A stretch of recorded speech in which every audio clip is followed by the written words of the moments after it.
সৌম্যের গলা শুনে আকাশ অবাক হয়, ভ্রু কুঁচকে পিছু ফিরে তাকায়। সৌম্যকে দেখলো কিন্তু কিছু বলল না।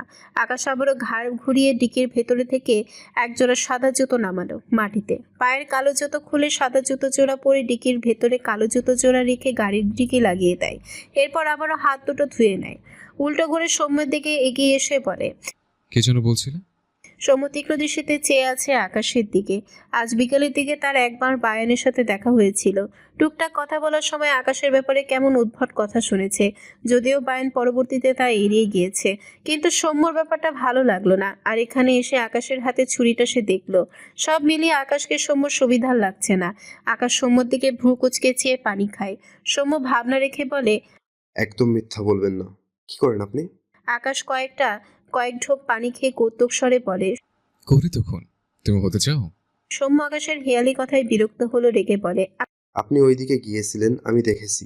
তাছাড়া বায়ান আমাকে অনেক কিছু বলে দিয়েছে। আকাশ ভ্রু কুঁচকে বলে। কি বলে দিয়েছে? সৌম্য উত্তর দেয়, আজকের নিউজে যে দুজনের বডি টুকরো টুকরো করা হয়েছে এর সাথে আপনার কানেকশন আছে। আকাশ বিরক্ত হলো।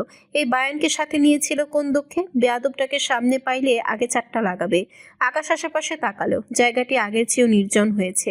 অতঃপর সৌম্যের দিকে একটু এগিয়ে এসে গম্ভীর গলায় বলে, শুধু কানেকশন নেই, এগুলো আমিই করেছি। আমার পার্সোনাল কাজ মানুষকে দিয়ে করিয়ে নেওয়াতে ইন্টারেস্ট পাই না, বুঝলে? সৌম্য বিস্ময় দৃষ্টিতে তাকায়। তার শরীর শিউরে উঠল। আজকে নিউজে ওই বডি দুটো দেখে তার নিজেরই কেমন গা গুলিয়ে আসছিল। তার সন্দেহ হচ্ছিল, কিন্তু আকাশকে এতটাও খারাপ মনে হয়নি। সৌম্য অবাক হয়ে বলে, আপনি কি পাগল? আকাশ একটু পিছিয়ে দাঁড়ায়, হেসে বলে। তোমার বোনের। সৌম্যর চোখে মুখে এখনো বিস্ময়। অবাক হয়ে বলে, আপনি মানুষ খুন করেন। কোনো সুস্থ মানুষ এভাবে খুন করে না। আকাশ বিরক্ত হয়ে বলে। তো আমাকে সুস্থ ভাবতে কে বলেছে? সৌম্য তবদা খেয়ে বলে। এ যাবৎ কতগুলো খুন করেছেন আপনি? আকাশ হাতের বোতল ছুঁড়ে ফেলে সৌম্যর দিকে চেয়ে ভাবলেশীনভাবে বলে, গোনা হয়নি। কপালে এমন গোয়েন্দা শালা জুটবে জানলে অবশ্যই গুণে রাখতাম। So sorry. সৌম্য বাকৃত হয়ে চেয়ে থাকে। আকাশ ভ্রু কুঁচকে বলে, এরার কাছে যাও, জায়গা ভালো না। কথাটা বলে উল্টো ঘুরে দাঁড়িয়ে গাড়ির দিকে যায়। ড্রাইভিং সিটে এসে বসলে দেখলো সন্ধ্যা তার ফোনে ডুবে আছে।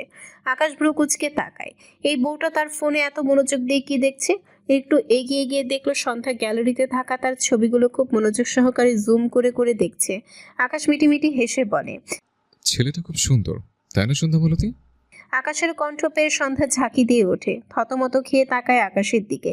ভীষণ লজ্জা পায়। মাথা নিচু করে আকাশের ফোনে আলো অফ করে দেয় দ্রুত। আকাশ হেসে গাড়ি স্টার্ট দেয়। সৌম্য ইরাকে নিয়ে বিকালে বেরিয়েছে। ইরার আবদার রাখতে ঘুরতে বেরিয়েছিল। ইরার সাথে তার এক ফ্রেন্ডের দেখা হয়েছিল, তাই সে তার সাথে গল্পে মেতেছিল। সৌম্য এই মেয়েকে চিনলেও ইরা ছাড়া আর কারোর সাথে তার তেমন ভালো সম্পর্ক নেই।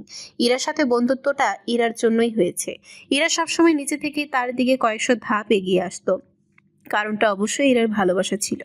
সৌম্য বুঝত। আর তারপর কি ভয়ানক কাজ করে ফেলেছিল অজান্তে মেয়েটিকে ভালোবেসে। সৌম্য আকাশের ব্যাপার নিয়ে ডিস্টার্ব।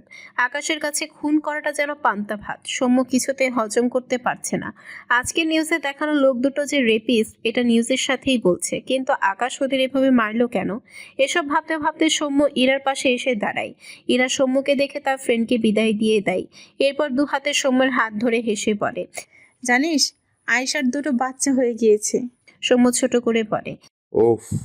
ইরা অবাক হলো না। সৌম্য তো এমনই। ইরা সৌম্যের হাত ধরে ভার্সিটির গেটের দিকে এগিয়ে যায়। হাঁটতে হাঁটতে তারা কার্জন হলের এখানে আসে। এর মাঝে ইরা কত শত কথা বলে ফেলেছে। সৌম্য শুধু হা হু করেছে। ইরা আশেপাশে তাকালো। এতগুলো মাস পর আসলেও আজও স্মৃতির পাতা জল জল করে।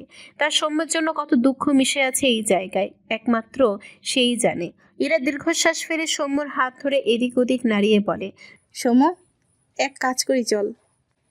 এইখানে সব মামার কাছে যত বাদাম আছে সবার থেকে সবগুলো বাদাম কিনে এই কার্জন হলে যত স্টুডেন্ট আছে ওদের সবাইকে দুটো করে হলেও বাদাম দিই, তোর আর আমার এক হওয়ার উপলক্ষে। ভালো হবে না সৌম্য? সৌম্যকে চুপ দেখে ইরা বাচ্চাদের মতো জেদ ধরল। সবাইকে আমি দেব। সৌম্য রাজি হয়ে যা প্লিজ। সৌম্যর বাহু ঝাঁকিয়ে বলে। এই সৌম্য। সৌম্য হঠাৎই চেঁচিয়ে ওঠে, কি প্রবলেম তোর ইরা? এসব বাচ্চামি কেন করিস তুই? মেজাজ খারাপ হয়ে আছে এমনিতেই, তার মধ্যে তোর এসব বাচ্চামি না করলে চলে না।